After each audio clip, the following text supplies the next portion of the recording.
चलो करते हैं स्टार्ट। हम बात कर रहे थे फीचर इंजीनियरिंग के ऊपर। तो फीचर इंजीनियरिंग के अंदर हमने एक कंपोनेंट कंप्लीट किया था। अगर बात करूं ये चीज, फीचर इंजीनियरिंग के अंदर हमने फीचर एनकोडिंग के ऊपर बात कर रहे थे और हमने ये वाला पार्ट कंप्लीट कर लिया कि किसी भी कैटेगरी को न्यूमेरिक में हम किस तरह से कन्वर्ट कर सकते हैं। आज हम देखेंगे ये वाली साइड इसकी कि कोई चीज पहले से ही नंबर में दे रखी है, हम उसको किस तरह से कैटेगरी में कन्वर्ट करेंगे। जैसे हम बोलते हैं डिस्क्रीटाइजेशन या फिर बिनिंग, बिन्स बनाना अपने डेटा के।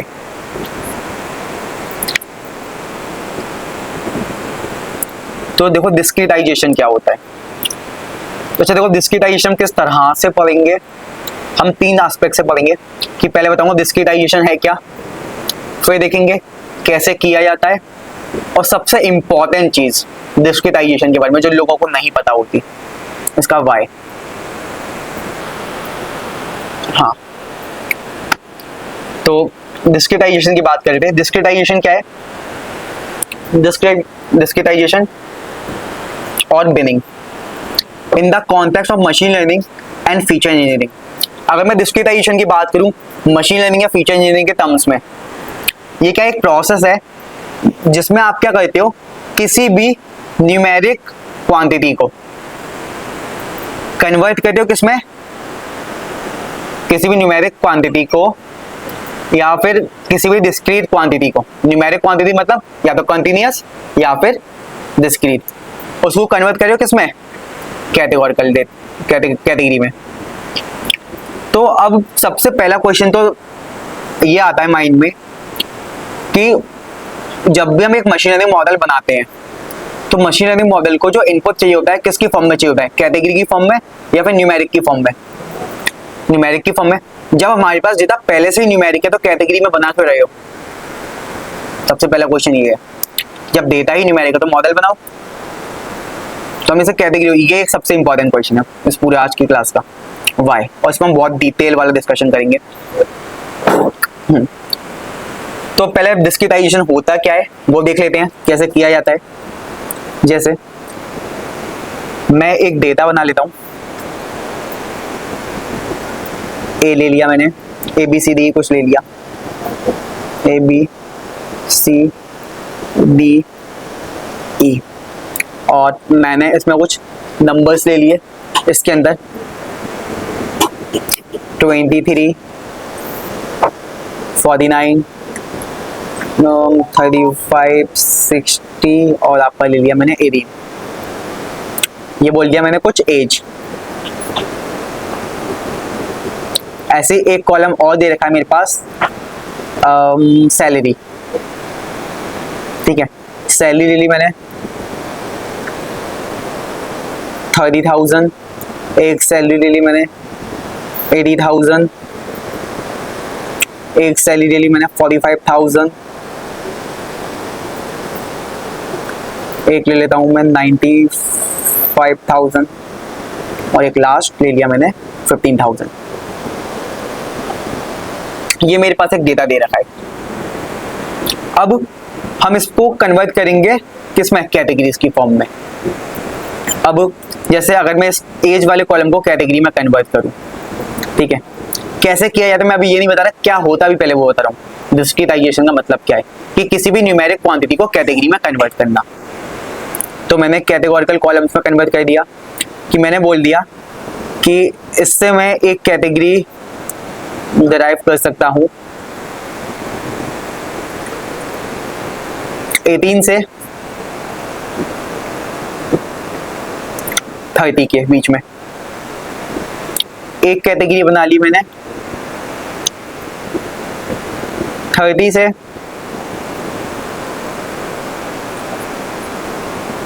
45 के बीच में, और एक बना दी 45 से 60 के बीच में। कैसे किया जाता है वो अभी हम बाद में देखेंगे। बस हाँ, कि भी एक न्यूमेरिकल डेटा था उसको मैंने किस में कन्वर्ट कर लिया, कैटेगरी में।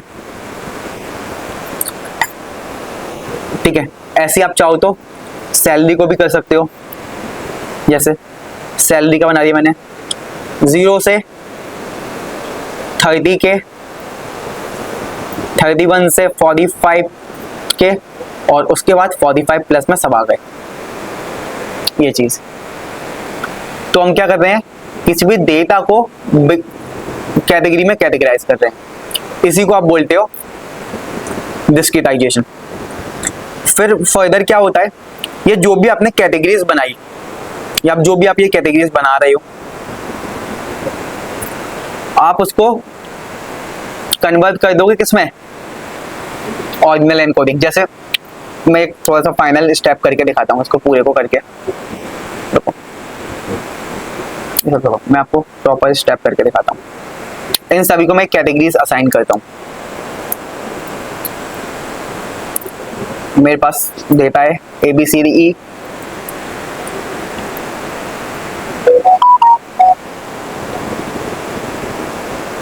DE।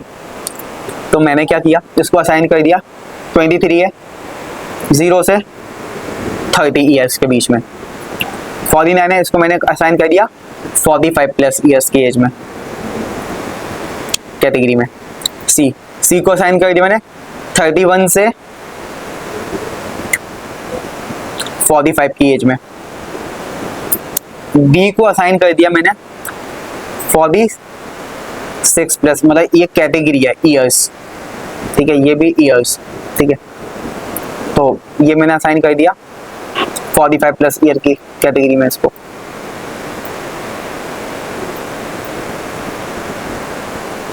ठीक है, 18 ने 0 to 30 की एज में आ गया। तो कितने बिन बने, अगर मैं बोलूं 1 2 3, पूरे 3 बिन्स बनाए हमने, 3 कैटेगरी बनाई हमने इस न्यूमेरिकल डेटा को रिप्रेजेंट करने के लिए। ठीक है, ऐसे ही मैं अगर चाहूं तो सैलरी को भी डिफरेंशिएट कर सकता हूं बिलो 45,000, 30,000 तो मैंने बोल दिया बिलो 45,000। ठीक है, मैंने बोल दिया अबव 45,000, 2 ही कैटेगरी बना ली बस मैंने, अबव 45 बिलो 45। ठीक है, ये हो गया आपका 45 एंड अबव, 3 बना लेते हैं, 45,000 या अबव। ठीक है, यही आ गया, अबव 45 वाले में ही आ गया, 45,000 एंड अबव दोनों इंक्लूड कर लेते हैं। 45,000 एंड अबव, सेम ये भी आ गया 45,000 and above, 45,000 and above below 45,000। इतना आपने कर लिया। आप एक मशीन लर्निंग मॉडल बना रहे हो, ऐसे तो डेटा दोगे नहीं मशीन लर्निंग मॉडल को। अभी जो ये डेटा बना कुछ इस तरह से बना, राइट। अब फर्दर इस डेटा पे भी मैं क्या करूंगा, कुछ एनकोडिंग अप्लाई कर दूंगा। तो अभी ये किस टाइप का डेटा है, ऑर्डिनल डेटा दिख रहा है या नॉमिनल डेटा दिख रहा है, पहले ये बताओ। ये जो आपकी कैटेगरी बनी, कैटेगरी 2 टाइप की होती है, ऑर्डिनल और नॉमिनल। तो किस टाइप की कैटेगरी है, ऑर्डिनल है या नॉमिनल है? नॉमिनल है या ऑर्डिनल है, पहले डिसाइड कर लो आप लोग। हाँ अब्दुल, नॉमिनल बिल्कुल। ऑर्डिनल, अच्छा। हाँ आशा आप बता दो, ऑर्डिनल है या नॉमिनल है? रुको, ऑर्डिनल लग रही है, अच्छा। हाँ पीयूष तुम? अच्छा ऑर्डिनल है, तुम बताओ देवेश? सब ऑर्डिनल बोल रहे हैं। हाँ सरीम नॉमिनल है। हाँ अमित, सबके अलग अलग आंसर है। एक तरफ एक राइट हैंड साइड वाली सब लोग कह रहे हैं नॉमिनल है, और एक तरफ कह रहे हैं ऑर्डिनल। आप में से एक का आंसर तो ठीक है।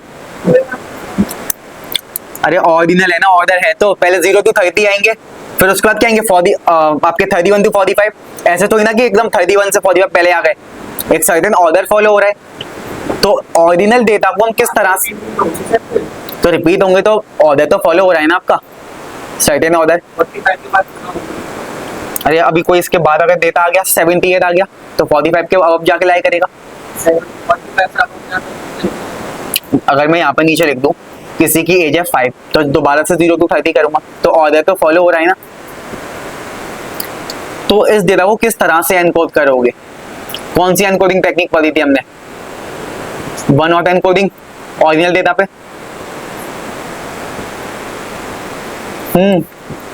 कौन सी एनकोडिंग टेक्निक?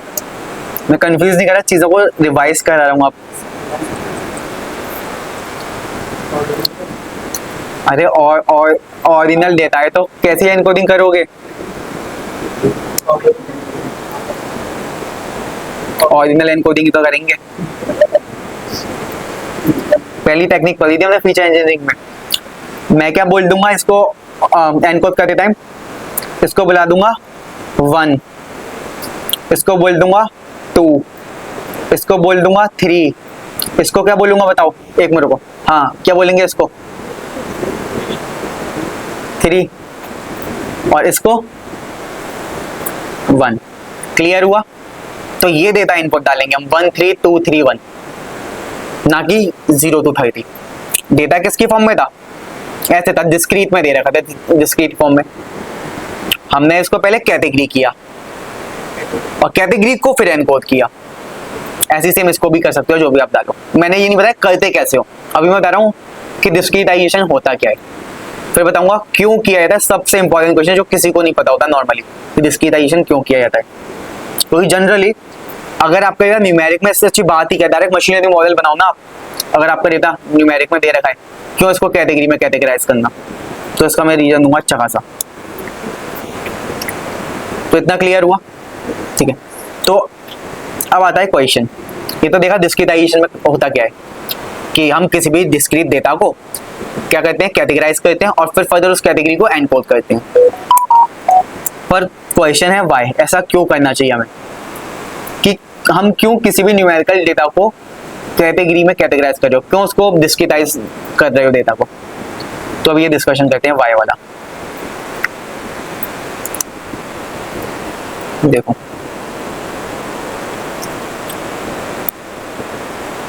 चार मेन इंपॉर्टेंट रीजन देता हूं आपको। सबसे पहला ओवरफिटिंग।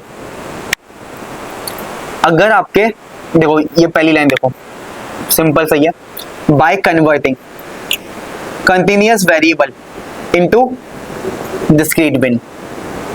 डिस्क्रीटाइजेशन इफेक्टिवली, जो डिस्क्रीटाइजेशन का प्रोसेस है इफेक्टिवली सिंप्लीफाई करता है क्या? आपका फीचर स्पेस। मतलब जैसे आपके पास एज वाला कॉलम है, आपके पास कुछ एजेस दे रखी है 30, 17, 16, 60, 52, 5, ऐसे करके बहुत सारी वैल्यूज हैं। तो जो फीचर स्पेस कितना लंबा, कितना बड़ा हो गया, आपका फीचर स्पेस बहुत बड़ा है अभी। फिर आपने क्या करा? इसको 4 कैटेगरी में कैटेगराइज कर दिया भाई, कि 0 to 18 या फिर अब सीनियर एडल्ट में भी आप कैटेगराइज कर सकते हो। तो 3 से 4 कैटेगरी बन गई। इतना बड़ा फीचर स्पेस को आपने क्या कर दिया? बहुत छोटा कर दिया इतने बड़े फीचर स्पेस को। तो जितना ज्यादा बड़ा फीचर स्पेस होगा, आपका मशीन लर्निंग मॉडल उतनी ही बारीकियों को सीखने लगेगा और वो फिर वो क्या करेगा? ओवरफिटिंग करेगा। इसका एक बहुत अच्छा एग्जांपल दूंगा मैं आपको, एक रिलेटेबल एग्जांपल। तो this simplification means the model has fewer newer instances to learn। 4 categories हैं तो कम ही चीजें लर्न कर पाएगा मॉडल।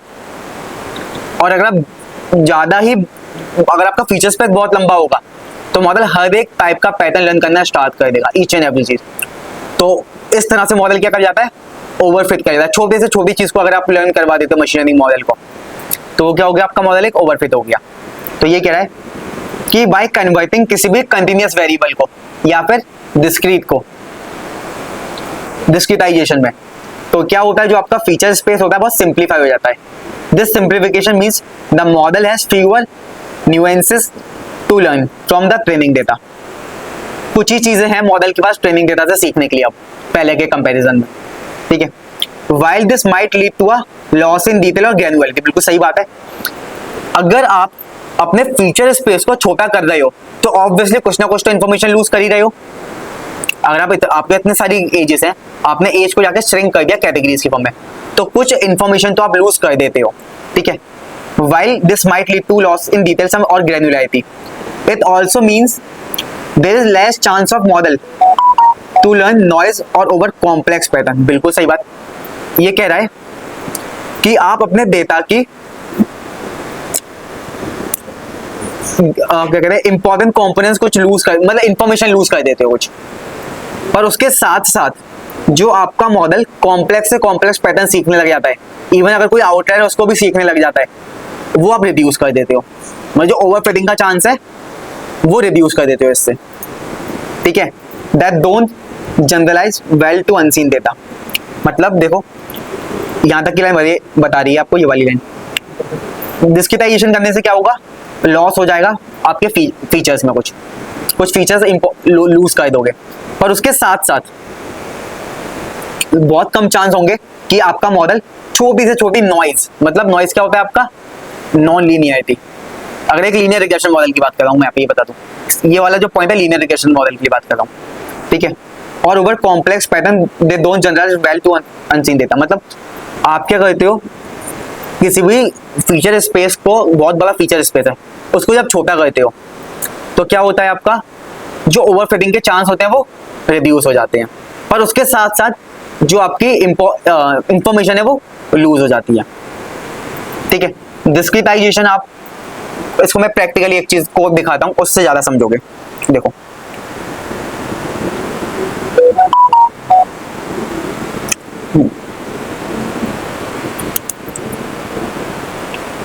देखो मैंने एक डेटा क्रिएट किया है. ठीक है. और उस डेटा को क्या किया मैंने, ट्रेन टेस्ट में स्प्लिट किया है. उस ट्रेन टेस्ट स्प्लिट डेटा पे क्या लगाया, एक linear regression model with original feature. जो एक्चुअल फीचर दे रखे थे डेटा में, कुछ भी डिस्क्रिटाइजेशन नहीं किया, एक लीनियर रिग्रेशन मॉडल लगा दिया मैंने. ठीक है. उसके बाद एक मॉडल और बनाया, पर उससे पहले काम क्या किया, ये डिस्क्रिटाइजेशन कैसे होता है अभी इग्नोर मानना, बताऊंगा हाउ वाई. अभी हम वाई डिस्कस कर रहे हैं. तो मैंने बोला कितने बिन बना दो, 10, मतलब 10 कैटेगरी बना दो मेरे डेटा की. ठीक है. और 10 कैटेगरी बनने के बाद उसको एनकोड भी करना पड़ेगा न्यूमेरिक में. तो मैंने बोल दिया एनकोड क्या करो, ऑर्डिनल एनकोडिंग, क्योंकि अगर आप किसी को भी बिन्स बना रहे हो तो वो हमेशा ऑर्डर में बनेंगी. तो तुरंत मैंने बोलिए ऑर्डिनल एनकोडिंग भी कर दो. तो एक्स टेस्ट क्या आ चुका है, पहले क्या हुआ, डिस्क्रिटाइज हुआ, उसके बाद उसको हमने ऑर्डिनल एनकोड किया. ये चीज एक मॉडल बनाया है डायरेक्ट जो देता था उस पे, और एक मॉडल बनाया कि किसी भी न्यूमेरिक को डिस्क्रिटाइजेशन किया, और उसके बाद उस पर ऑर्डिनल एनकोडिंग लगाई, और ये हो गया मेरा डेटा. ठीक है. अब इस पे क्या लगाऊंगा, इस पे भी लीनियर रिग्रेशन लगाऊंगा. ये लीनियर रिग्रेशन विद डिस्क्रिटाइज्ड फीचर. ठीक है. अब दोनों ही मॉडल का मैंने क्या निकाला, एरर. दोनों ही मॉडल का एरर निकाला मैंने. ठीक है. ट्रेनिंग और टेस्टिंग एरर. ये हो गया ओरिजिनल डेटा का ट्रेनिंग और टेस्टिंग एरर. ये हो गया इसका एरर. ठीक है. अब देखना यहां पे मैं ओरिजिनल ट्रेनिंग एरर कितना है, 280. ट्रेनिंग एरर क्या है, 280 आपका. टेस्टिंग एरर क्या है, 446. समझना यहाँ पे थोड़ा पॉइंट क्या है. ट्रेनिंग एरर क्या है, 280.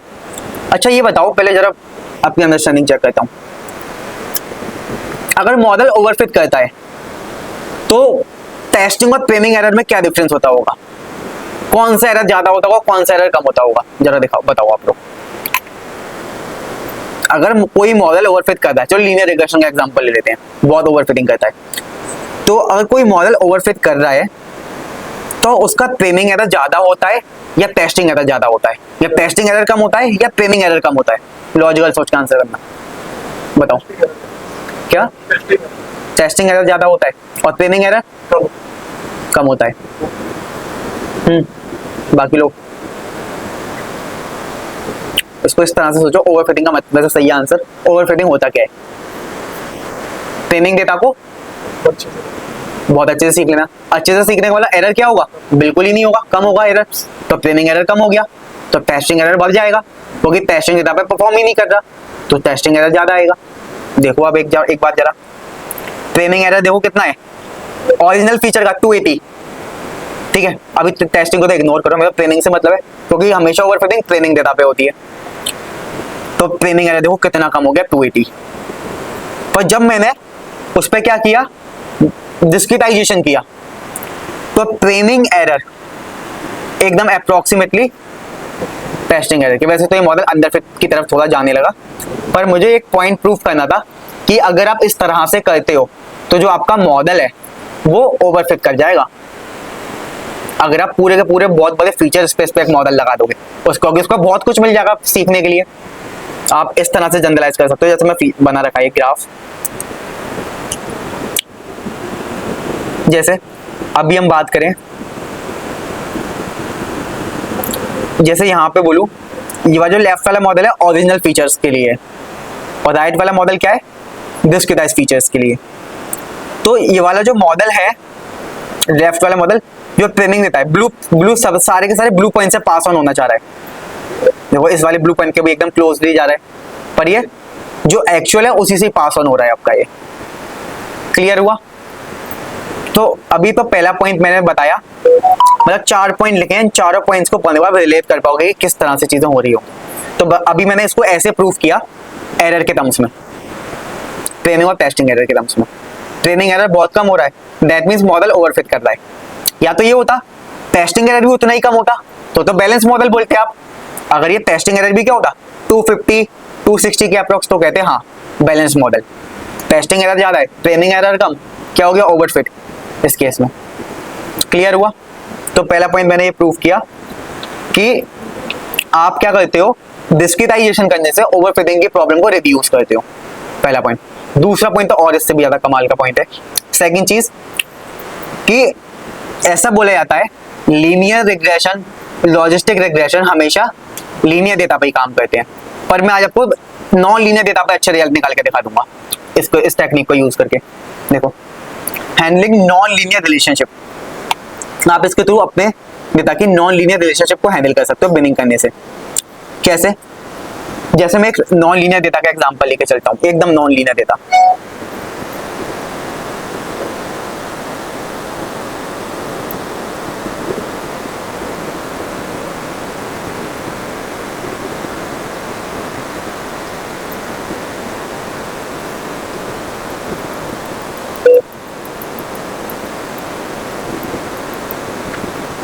ऐसे करके मैंने एक नॉन लीनियर डेटा बना लिया एकदम, ठीक है, एक पूरा perfectly non linear type of data है मेरे पास। अब इस पे मैं लगाता हूँ लीनियर रिग्रेशन। जैसे आप इस पर अगर लीनियर रिग्रेशन लगाने जाते हो तो वो परफॉर्म ही नहीं कर पाएगा। वो क्या करेगा, जैसे एक सिंपल सी ऐसे लाइन बना देगा, इस पर परफॉर्म ही नहीं करेगा आपका लीनियर रिग्रेशन मॉडल। पर फिर क्या करते हो आप, इसको डिस्क्रिटाइज करते हो और उसको दोबारा से एनकोड करते हो। जब आप ये प्रोसेस अप्लाई करते हो तो डिस्क्रिटाइजेशन का मतलब क्या होता है, अपने डेटा को पार्ट में डिवाइड करना, तोड़ना।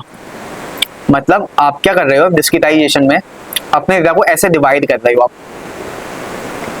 अगर मैं 3 कैटेगरीज बनाई, 3 बिन्स बनाए, मतलब तो डेटा कितने पार्ट में डिवाइड हो गया, 3 पार्ट में, 1 2। मतलब फॉर एग्जांपल 0 से 18 ये आ गए, 18 से 30 ये आ गए, 30 to 50 ये आ गए, राइट। तो इस केस में लीनियर रिग्रेशन कैसे काम करेगा, लीनियर रिग्रेशन काम करेगा piecewise regression. Piecewise regression मतलब ऐसे, और ये पॉइंट तो आप बहुत अच्छे से प्रूव होते हुए देखोगे। देखना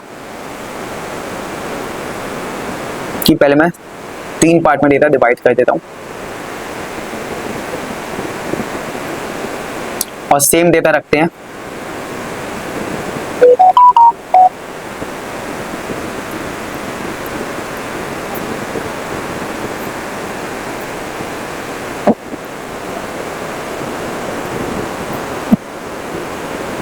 ऐसा देता है, ठीक है। अब लीनियर रिग्रेशन मॉडल कैसा काम करेगा इस पे, वो तो एक लाइन बनाएगा, तो वो एक लाइन नहीं बनाएगा, वो इसको एक डेटा समझेगा, वो इस पर लीनियर रिग्रेशन परफॉर्म करेगा, वो बनाएगा इस पर लाइन। इसके लिए बेस्ट फिट लाइन क्या होगी, ये इतने डेटा के लिए, फिर इसको एक डेटा की तरह ट्रीट करेगा, इस पर दूसरी लाइन बनाएगा, फिर एक थर्ड लाइन बनाएगा। तो इसको आप बोल दिया आपने piecewise regression, piecewise regression. और इस तरह से आप क्या कर सकते हो, आपका जो भी नॉन लीनियर डेटा है उसको बहुत अच्छे से कैटेगराइज कर सकते हो लीनियर रिग्रेशन। अभी मैं आपको इसका परफॉर्म करके दिखाता हूँ इस चीज को। ये सबसे बेस्ट पॉइंट है इस पूरे इसका वाई का। ये तो पुराना वाला जो हमने डिस्क्रीट डेटा में कन्वर्ट किया था, ये हुआ है कैटेगरी। देखो हैंडलिंग नॉन लीनियर फीचर, पहले रिग्रेशन के लिए देखो एकदम नॉन लीनियर डेटा मैंने जनरेट कर लिया। कैसे भी करो लीनियर रिग्रेशन परफॉर्म कर ही नहीं सकता इस पे, ठीक है। फिर मैंने क्या किया, अपने डेटा में कितने बिन्स बनाए हैं, मतलब 4 पार्ट में डेटा डिवाइड कर रहा हूं। तो लाइन भी कितनी बनेंगी, 4 ही बनेंगी, कोई 4 डेटा सेट होगा इसके लिए, ठीक है। ये रही वो 4 कैटेगरी, और मैंने क्या कर दिया 1 और 10 कोडिंग कर दिया, ठीक है। अब ये वाली टेक्निक यूज किया क्वांटाइल मैंने इसमें इसीलिए 1 और 10 कोड किया। अब मैंने क्या किया, एरर कैलकुलेट किया अपना, ठीक है। ये क्या है, नॉन डिस्क्रीट फीचर के लिए एरर। नॉन डिस्क्रीट फीचर के लिए एक सिंगल लाइन बन रही होगी तो वो तो बहुत गलती करेगी, ऐसे तो लाइन बना ही नहीं पाओगे जो कम से कम गलतियां करे। पर डिस्क्रीट फीचर के लिए एरर निकाला MSE ऑफ D 314, मतलब बेटर परफॉर्म कर पा रहे हो आप बिल्कुल। फिर ये है आपका ये चीज लीनियर डेटा पे अगर आप एक सिंगल लाइन बनाते हो। पर अगर आप पीस वाइज रिग्रेशन करते हो तो 4 लाइन बन रही है आपकी। ये वाली रही एक, मैं दिखाता हूं कैसे, जूम ऑन करके बताता हूं आपको ये चीज।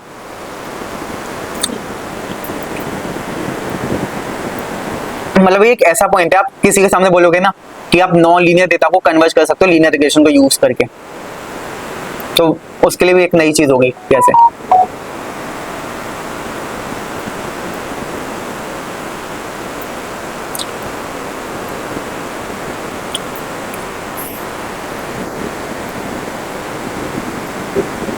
देखो पहला बिन कहां पे बना है हमारा, यहाँ पे।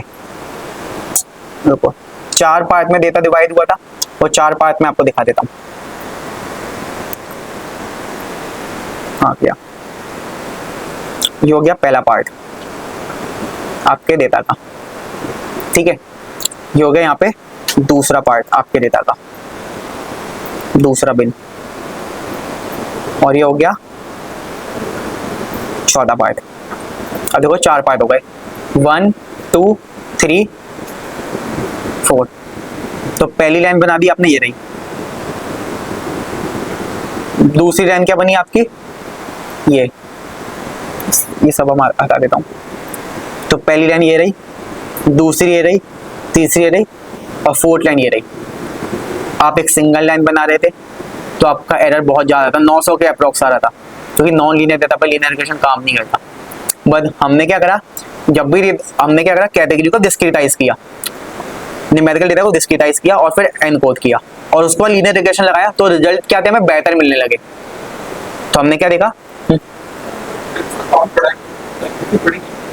बिन्स का काउंट बढ़ाओगे तो अगर बिन्स का काउंट बढ़ाओगे तो मॉडल ओवरफिट की तरफ जाने लगेगा, बहुत अंडरफिट करने लगेगा, ओवरफिट नहीं अंडरफिट। बिन्स का काउंट बढ़ाओगे आप, क्योंकि अभी तो आपने ऊपर देखा जब बिन्स, अगर हम देखें मॉडल यहाँ पे क्या हो रहा था, ट्रेनिंग एरर क्या हुआ, बस हम एक इंट्यूशन डेवलप कर रहे हैं कि क्यों हमें डिस्क्रीटाइजेशन करना चाहिए। तो ये था आपका किसका, सिर्फ लीनियर रिग्रेशन पे। अब एक बार इसको लॉजिस्टिक पे लगा कर दिखाता हूँ, क्योंकि लॉजिस्टिक भी क्या एक लीनियर मॉडल, और लॉजिस्टिक पे रिजल्ट तो और भी बहुत अच्छे मिलेंगे आपको। दिखाता हूँ लॉजिस्टिक पे। अब देखो क्लासिफिकेशन के ऊपर, लॉजिस्टिक रिग्रेशन के ऊपर एक मेक मून्स नाम का डेटा ले लिया। मेक मून्स एक ऐसा डेटा सेट है, मतलब मेक मून्स टाइप का, जो बहुत ही ज्यादा नॉन लीनियर होता है, बहुत ही ज्यादा, बहुत फेमस है ये मेक मून्स टाइप की फिगर। मेक मून्स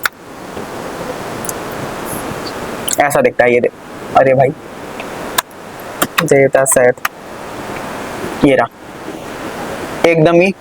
ये आप ऐसी कोई लाइन बना ही नहीं सकते जो रेड और ग्रीन को अलग कर दे। ये तो होता है क्लास में रेड और ग्रीन पॉइंट को अलग करना, ठीक है। तो देखो मैंने क्या किया, वही सेम चीज इस पर भी अप्लाई की।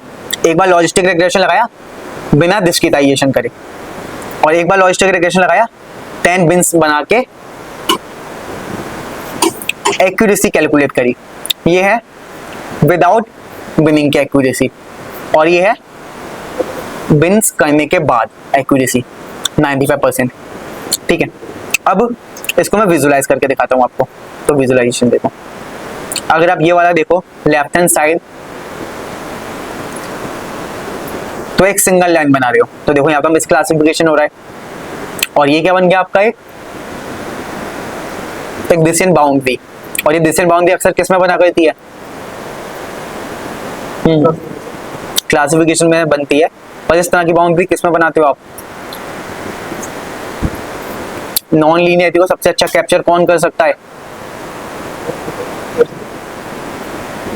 थोड़ा सा बड़ा सोचो आगे का।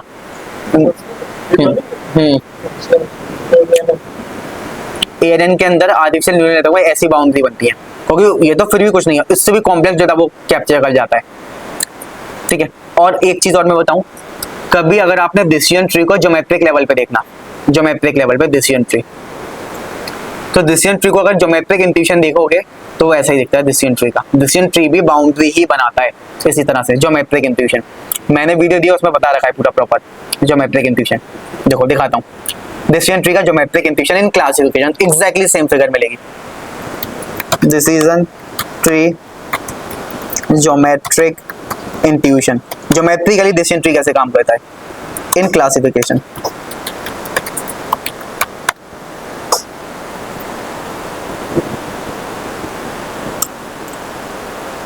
ऐसे बनता है बिल्कुल।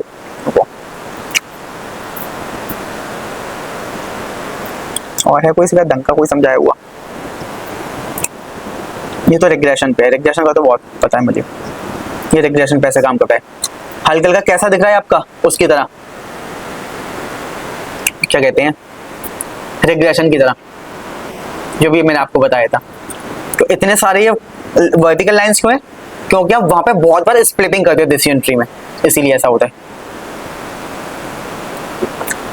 इसमें भी होगा कैटेगोरिकल डेटा के लिए। ये वाला मेरा वाला ग्राफ है जो आपको मिलेगा उसमें, वैसे ये वाला ही था अभी जो देखा मुझे, ये वाला लेफ्ट में किसी के ब्लॉग में है। तो डिसीजन ट्री ऐसे काम करता है ज्योमेट्रिक लेवल पे। ये यहीं से मैंने कोड लिया था वो एग्जांपल, पूरा जिसमें हमने पढ़ा था डिसीजन ट्री।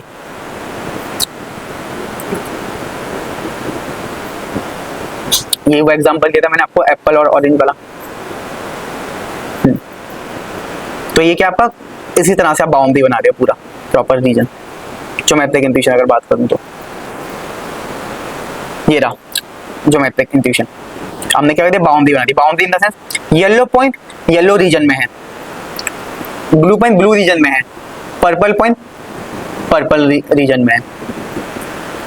तो ये समझो आपने लॉजिस्टिक रिग्रेशन को डिसीजन ट्री बना दिया एक तरह से। क्लियर हुआ ये? तो ऐसा करने से आप अपने डेटा की नॉन लीनियरिटी को भी कैप्चर करने लग जाते हो डिस्क्रीटाइजेशन करने से।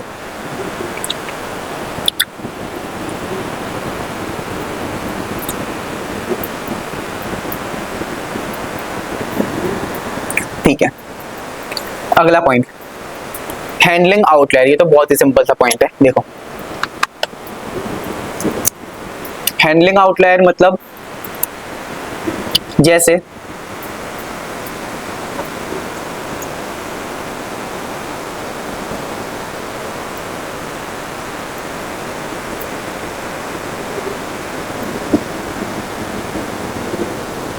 लीनियर रिग्रेशन में सबसे बड़ा डिसएडवांटेज क्या है कि वो आउटलायर से बहुत जल्दी अफेक्ट हो जाता है। जैसे पूरा का पूरा डेटा कुछ इस तरह से है, सॉर्ट ऑफ लीनियर, मतलब सॉर्ट ऑफ लीनियर ले लेते हैं।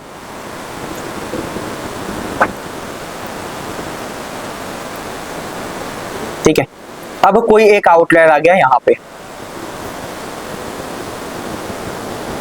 ठीक है, लाइन बननी कैसे चाहिए, ऐसे, पर उस एक आउटलायर के आने की वजह से ये इसको भी प्रिडिक्ट करने चला जाएगा। आउटलायर हमेशा लीनियर रिग्रेशन के मॉडल की एक्यूरेसी को खराब करते हैं, ठीक है। बट अब आप सोचो, अगर यहाँ पे बिनिंग अप्लाई करते हो तो क्या होगा, समझना इस चीज को। मैंने 3 बिन्स बनाए, 1 2 बन गए 3 बिन, 1 बिन 2 बिन 3 बिन्स। आपने इसको क्या किया, एनकोड किया होगा। अब जो आप एनकोड करोगे, एनकोड करने के बाद जो पॉइंट मिलेंगे क्या मिलेंगे, 1 2 3 4। अब 1 2 3 4 में तो कोई आउटलायर होगा नहीं, तो आउटलायर पेनलाइज हो गया यहाँ पे। अरे आपने क्या करा, अगर कोई पॉइंट था 5000, वो यहाँ पे लाई किया, उसको क्या इनकोड कर दिया 3, तो आउटलायर तो वैसे पेनलाइज हो गया आपका ये चीज। तो आप अपने आउटलायर को भी हैंडल कर सकते हो डिस्क्रिटाइज करके। यहाँ पे ये लिख रखा है पूरा proper, when you discretize the data, your category these continuous variable into bins based on their range and outlier impact is diluted, क्योंकि आपने क्या कर दिया, उसको ग्रुप कर दिया किसी अदर वैल्यू के साथ। 5000 को किसको ग्रुप, 5000 को क्या बोल दिया हमने 3, तो आपका आउटलायर का इम्पैक्ट ही खत्म हो गया। एक और 4 पॉइंट, ये भी बहुत इंट्यूटिव पॉइंट है कि कुछ एल्गोरिथम तो ऐसी हैं वो अच्छा काम तभी करेंगे जब आप कैटेगरीज में डेटा दोगे। जैसे डिसीजन ट्री, डिसीजन ट्री में एज वाला कॉलम लेके चलो, 50 78 19 45 92 ऐसे। अब आप क्या करते हो, किस वैल्यू पे स्प्लिट होना चाहिए, गिनी कैलकुलेट करते हो। कैसे निकालते हो, डेटा को सॉर्ट करते हो, फिर इन दोनों के बीच की मिडिल वैल्यू निकालते हो, फिर इन दोनों के बीच की मिडिल वैल्यू, इन दोनों के बीच की, इन दोनों के बीच की, इन दोनों के बीच की। कितना स्टेप्स करना पड़ा है, कितना टाइम कंज्यूमिंग है, ट्रेनिंग टाइम कितना बढ़ गया आपका इससे मॉडल का, ठीक है। पर अगर मैं इसको बिन्स बना लूं कि 0 to 18 18 to 30 30 to 45, तो कितने बचेंगे, 3 ही कैटेगरी होंगे मेरे पास, 1 to 3। उससे क्या होगा, कम से कम स्प्लिट करना पड़ेगा आपको। जो डिसीजन ट्री का ओवरफिटिंग का नेचर था वो भी सॉल्व हो जाएगा, क्योंकि डेप्थ ही कम बढ़ेगी, आपके पास ज्यादा स्प्लिटिंग क्राइटेरिया बचा ही नहीं है, और आपका ट्रेनिंग टाइम भी फास्टर हो जाएगा। देखो अच्छा, ये आउटलायर वाला पॉइंट था, ये कहीं आउटलायर है हमारा, ठीक है, ये आउटलायर है आपका जो कि लाइन से बहुत दूर है। आउटलायर के आसपास देखो कोई भी पॉइंट नहीं है, पर अब की बारी आउटलायर किसी ग्रुप में बिलोंग करता है। ग्रुप में कितने ग्रुप बनाए हैं, कहाँ गया डिस्क्रीटाइज जो मैंने किया, 10 5 6 7 8 9 10वें ग्रुप में जाके लाई करता है बिल्कुल। तो अब ये आउटलायर नहीं रहा, ग्रुप्स में लाई करता है, ग्रुप में गया तो कभी आउटलायर हो ही नहीं सकता। ये देखो बेटर इंटरप्रेटेबिलिटी, देखो ये चीज आ गया, ये रहा। एक डिसीजन ट्री लगाता हूं, ठीक है, वाइन वाला करके देता है आपका ये, जो भी अभी मैंने एक मॉडल लगाया विदाउट डिस्क्रिटाइजेशन के लगाया आपका मॉडल, बिना डिस्क्रिटाइजेशन के लगाया, हाँ सही तो है। तो इसमें ट्रेनिंग टाइम कितना है 0.106 और कुछ एरर क्या है 0.6, और हमने इस पर क्या लगाया, तो ट्रेनिंग टाइम क्या हो गया आपका, रिड्यूस हो गया आपका। पर ये एरर बढ़ गया, एरर क्यों बढ़ गया, क्योंकि तो ओवरफिटिंग जब ठीक करोगे तो एरर तो बढ़ेगा ना, ओवरफिटिंग होती है वजह एरर कम होता है। तो हमने ओवरफिटिंग का नीचे ठीक कर तो लिया इसका काफी हद तक। अगर आपका एरर कम तो आप टेस्टिंग एरर चेक करो, वो इसके आसपास है तो बैलेंस्ड है मॉडल। पर अगर ये टेस्टिंग एरर ज्यादा है, ट्रेनिंग एरर कम, मॉडल ओवरफिट कर गया आपका। यही काम हम उसमें करते हैं, हम किसमें, डीप लर्निंग में भी तो ये करते थे, एरर चेक करते थे हमेशा हर बार। तो अभी तक का डिस्कशन था वाई पे, और जैसे एक और एल्गोरिथम आपकी नेप बाइस। नेप बाइस में भी एक चीज अप्लाई करते हो। नेप बाइस में आप क्या करते हो, आपके पास अगर कोई न्यूमेरिकल कॉलम है, एज वाला कॉलम है, न्यूमेरिकल कॉलम, ठीक है। अब न्यूमेरिक की तो प्रोबेबिलिटी आप निकाल ही नहीं सकते कि कोई ऐसा नंबर आ गया जो आपके डेटा में ही नहीं है, तो प्रोबेबिलिटी तो जीरो हो जा रही थी। तो उसको कैसे हैंडल किया था हमने नेप बाइस में, या तो आप उसको बिन्स बना लो और कैटेगरी डेटा की तो प्रोबेबिलिटी आप निकाल ही सकते हो, या फिर उस पूरे कॉलम को क्या कर लो, नॉर्मल डिस्ट्रीब्यूशन में कन्वर्ट कर लो। और नॉर्मल डिस्ट्रीब्यूशन में प्रोबेबिलिटी निकालने का मैंने फॉर्मूला बताया था, पीडीएफ होता है उसके लिए, प्रोबेबिलिटी डिस्ट्रीब्यूशन फंक्शन, उसके थ्रू निकालते हो आप। नेप बाइस में हमने पढ़ा था।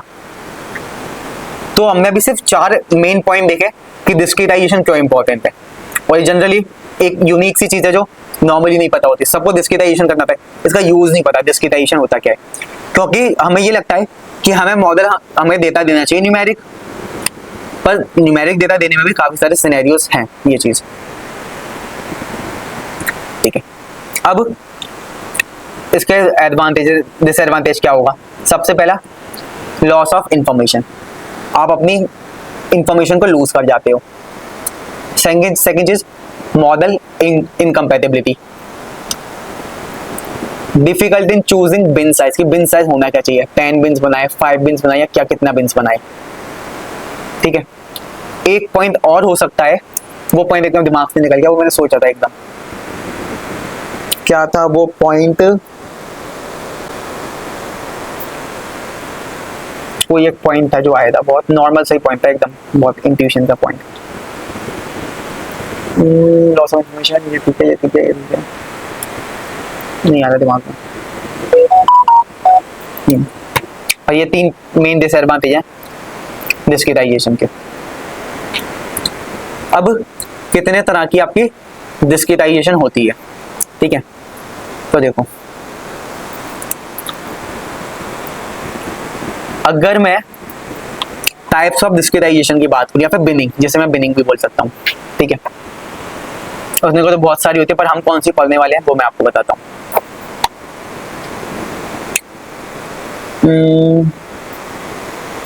ठीक है, देखो,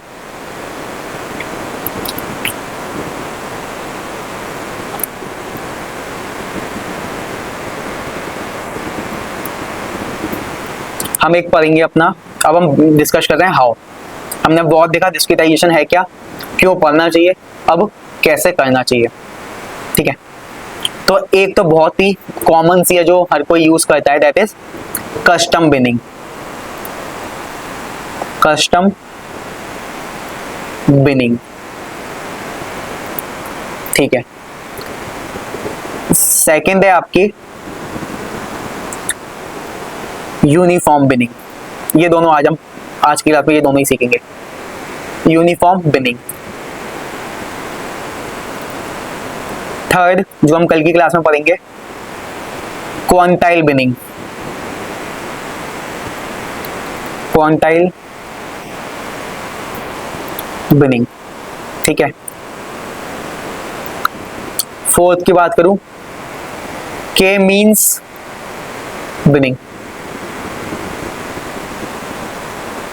फोर्थ हो गया आपका के मीन्स बिनिंग।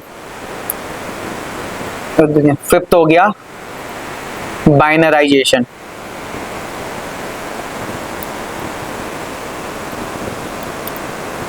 ठीक है।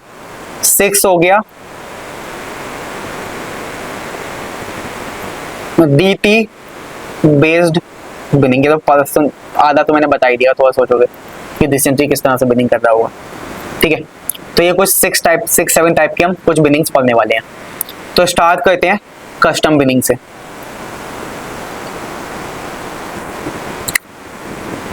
देखो, कस्टम बिनिंग सिंपल बोले, कोई टेक्निक नहीं है, ये अपने एक्सपीरियंस के बेसिस पर आप बिनिंग करते हो according to a domain knowledge.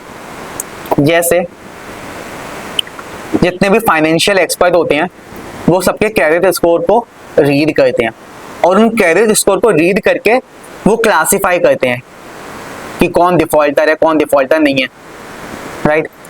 या फिर हेल्थ केयर की बात करें, डॉक्टर्स क्या करते हैं, BMI इंडेक्स की वैल्यूज के अकॉर्डिंग कैटेगराइज कर सकते हैं कि कौन हेल्दियर है, कौन हेल्दी नहीं है। मतलब टोटली आपका डिपेंड करेगा उस पर। जैसे एजुकेशन का ग्रेडिंग सिस्टम सबसे बेस्ट एग्जांपल, 33 से कम फेल, 33 से थोड़ा ज्यादा मॉडरेट, एवरेज, एक्सीलेंट, इस तरह से। तो टोटली डिपेंड करता है डोमेन नॉलेज पे। जो डोमेन एक्सपर्ट होते हैं वो कैटेगराइज करते हैं ये चीज। कस्टम बिनिंग और also known as domain binning is a data pre-processing technique where the data bins are defined based on domain knowledge. Specific criteria or predefined threshold rather than automatic algorithm. आप यहाँ पे कोई algorithm use नहीं कर रहे, आप उस data के अकॉर्डिंग डिसीजन ले रहे हो कि कौन सा बेस्ट वैल्यू हो सकती है। This method allows for the creation of bins that are meaningful interpretation in the context of a specific problem domain. ठीक है, तो ये हो गया आपका कस्टम बिनिंग। ठीक है, एक टेक्निक और देखते हैं।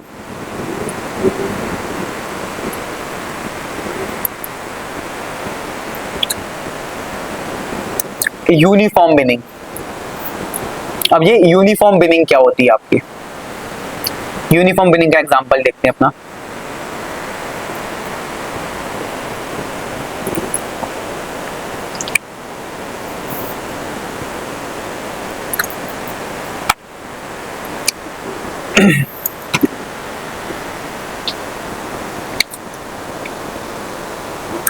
यूनिफॉर्म बिनिंग को आप ये समझो जैसे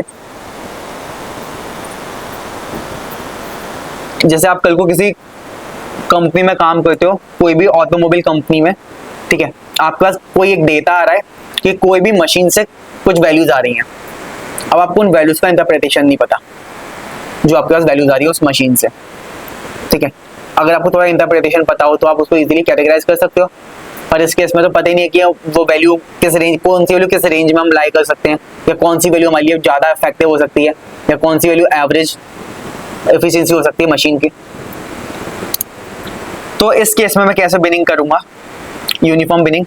मैं क्या करूंगा, इसमें से सबसे छोटा जो भी वैल्यू होगी वो निकालूंगा, सबसे छोटी वैल्यू इस पूरे में से 16, और इसमें से निकालूंगा सबसे बड़ी वैल्यू, ठीक है, डिवाइड कर दूंगा। अब वो किसी भी नंबर से आप डिवाइड करते हो, डिपेंड करता है आप क्या चॉइस करोगे, एक हाइपर पैरामीटर। तो मैंने डिवाइड कर दिया फॉर एग्जांपल 5 से, ठीक है। जब मैंने इसको 5 से डिवाइड किया 14.5 आया, ये आ गया मेरे पास 2.8, ठीक है, ये क्या आ गया मेरे पास 2.8। अब मैं क्या करूंगा बिन्स बनाने के लिए, 6 सबसे छोटी वैल्यू क्या है 16 में क्या ऐड करूंगा 2.8, क्या आ गया 18.8, पहला बिन बन गया मेरा, ये हो गया मेरा पहला बिन। दूसरा बिन क्या बनाऊंगा, 18.8 में क्या ऐड कर दूंगा 2.8, तो बन गया सेकंड बिन।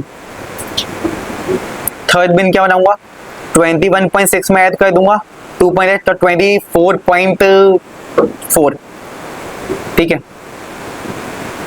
24.4। इस तरह से बिन्स बनाते जाओगे। आपने सबसे छोटी वैल्यू ली, सबसे बड़ी वैल्यू ली, मतलब एक तरह से आपने यूनिफॉर्म निकाली। या फिर सबसे अच्छा अगर 14 आया, 14 डिवाइड बाय, अगर मैं इसका एवरेज ले लेता 2, 7, तो 0 से 7, तो बिन्स कम बनते। ये कोई फिक्स नहीं होता, वो तो आप एक्सपेरिमेंटेशन से अचीव करते हो ये चीज। मुझे क्लियर हुआ यूनिफॉर्म बिनिंग, ठीक है। अब इसको प्रैक्टिकली देखो। फिर इसका एक सबसे बड़ा डिसएडवांटेज है, बहुत बड़ा, वो बताता हूँ आपको, वो आप रिलेट कर पाओगे। ये रहा बिनिंग। इवन पांडास में भी एक फंक्शन होता है कट फंक्शन, pd.cut, वो भी क्या करता है बिनिंग करता है।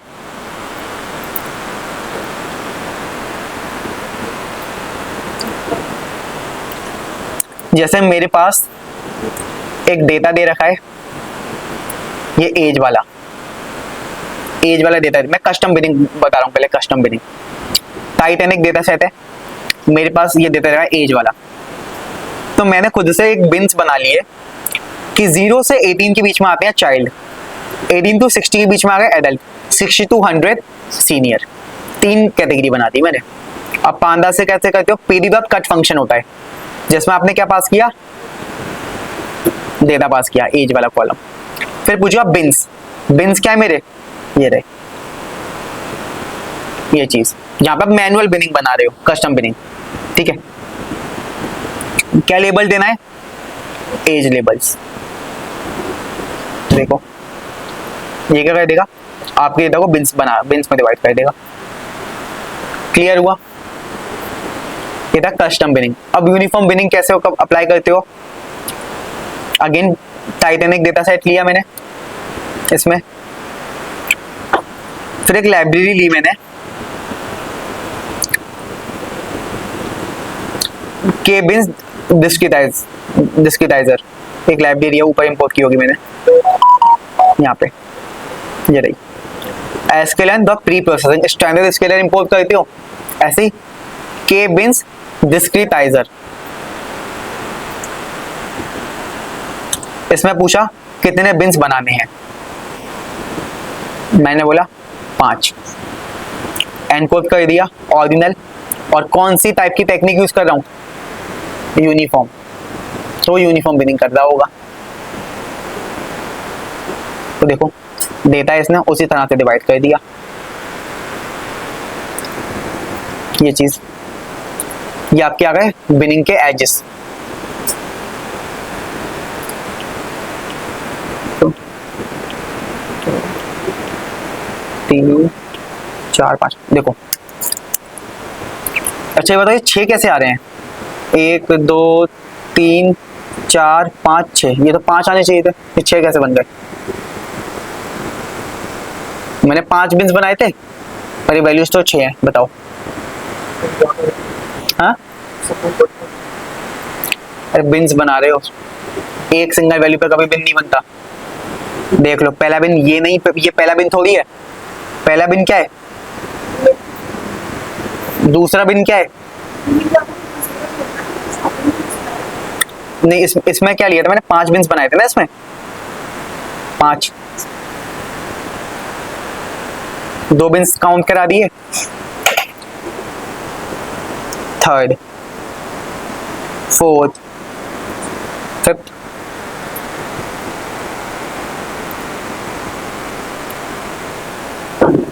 ठीक है। और अगर आप चाहो तो बिन्स को देख भी सकते हो, जो हिस्टोग्राम बनता है वो भी क्या करता है, बिनिंग ही तो करता है, फ्रीक्वेंसी बताता है, ये चीज आपकी। क्लियर हुआ ये चीज, बिन एजेस, इतना समझ आया। अब इसमें थोड़ा सा दिमाग लगा के सोचोगे कि इसका डिसएडवांटेज क्या हो सकता है, इस टेक्निक का सबसे बड़ा डिसएडवांटेज है इसमें, बहुत बड़ा। इसका डिसएडवांटेज ये है कि अगर आपके डेटा में कोई आउटलायर आया तो पूरा का पूरा ये टेक्निक ही खराब कर देगा।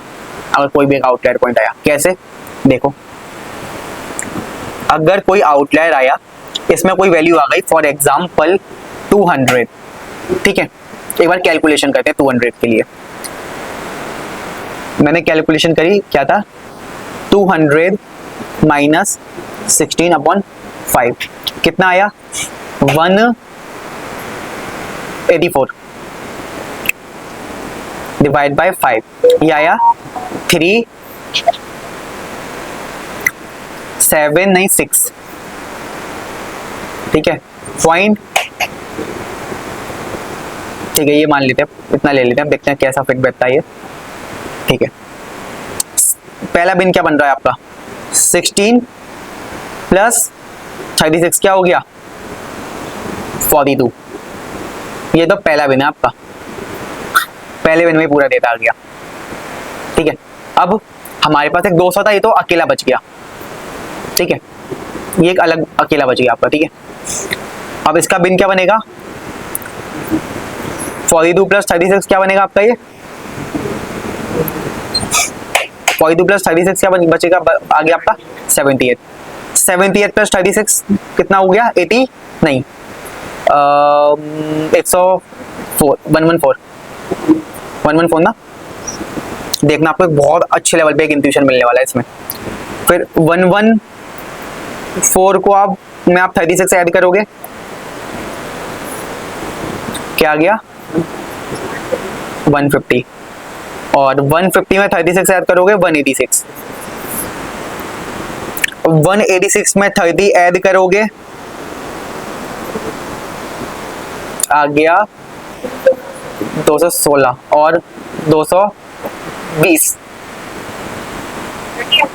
136 120 से 22 ठीक है जो भी है मैं 120 लिख देता हूँ ऑन एन एवरेज 120 नहीं 220 222 ठीक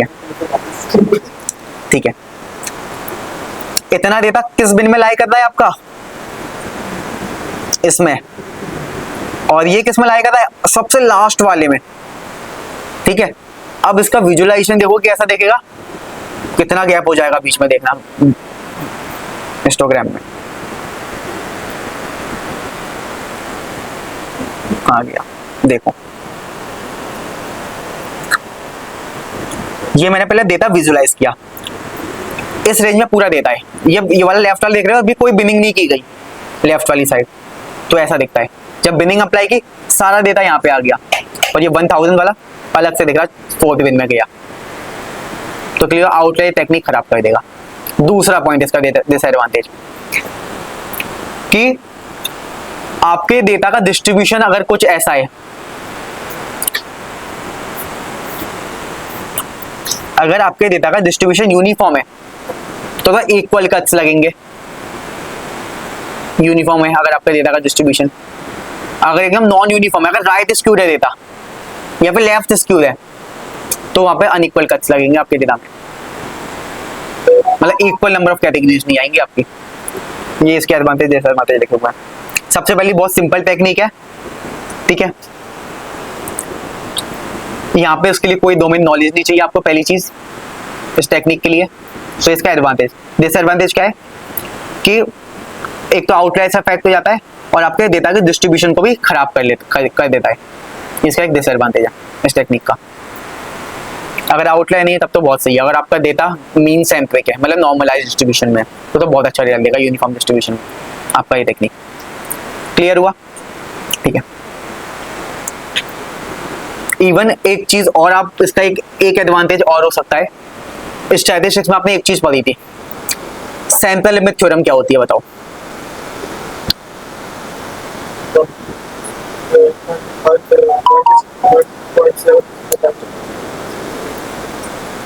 ये होता है central limit theorem. Central limit theorem क्या होती है ये तो बहुत इंपॉर्टेंट क्वेश्चन है इंटरव्यू का सेंट्रल लिमिट थ्योरम का। तो जी स्कोर की तरफ नहीं है ये एम्पिरिकल रूल से रिलेटेड है एम्पिरिकल रूल से रिलेटेड थोड़ा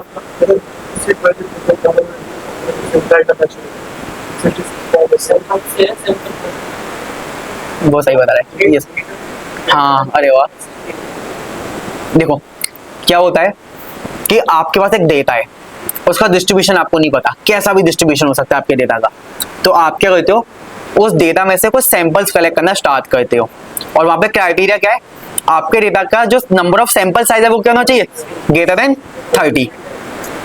तो उसका क्या निकालते हो आप मीन निकालते हो तो वो क्या बनता है एक सैंपलिंग डिस्ट्रीब्यूशन। जब आप सैंपलिंग डिस्ट्रीब्यूशन को प्लॉट करते हो तो क्या बनता है नॉर्मल डिस्ट्रीब्यूशन और उस सैंपलिंग डिस्ट्रीब्यूशन का मीन निकालते हो तो क्या आता है पॉपुलेशन मीन के इक्वल। ठीक है अब यहाँ पे कहने का मतलब क्या समझो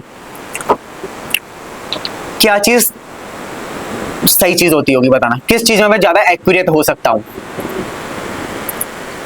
किसी ने मैंने किसी से सैलरी पूछी कि आपकी सैलरी कितनी है तो उसने बोला कि गैस करो मैंने बोल दिया 24 लाख ठीक है समझना ठीक है कि किसी ने पूछा मैंने किसी से पूछा कि सैलरी कितनी उस पर्सन ने मुझे बोला कि गैस करके बताओ कितनी है तो कौन सी चीज में ज्यादा करेक्ट होने का चांस है 24 लाख मैंने बोला।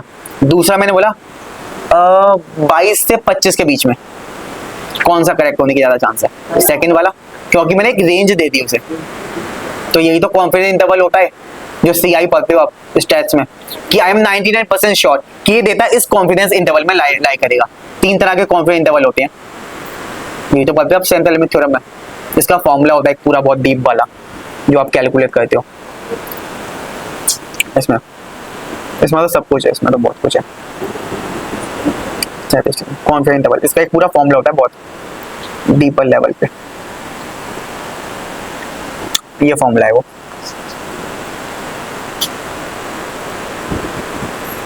पता नहीं लिखा भी होगा कि नहीं लिखा होगा, इसके थ्रू आप अपने CI डिसाइड करते हो, ठीक है। तो उस केस में भी आपको बिन्स बहुत हेल्प करता है।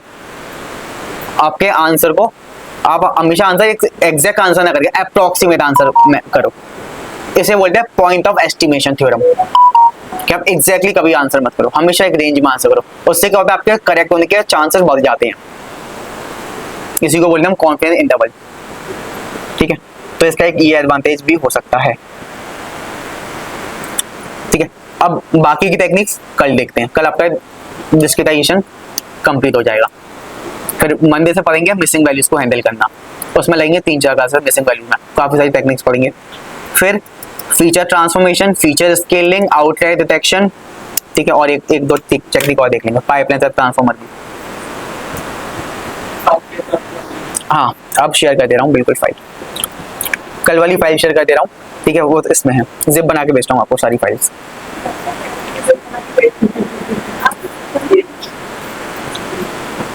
आपके सामने अभी बना के भेजता हूँ जिप, ठीक है। ओके चलो मिलते हैं कल।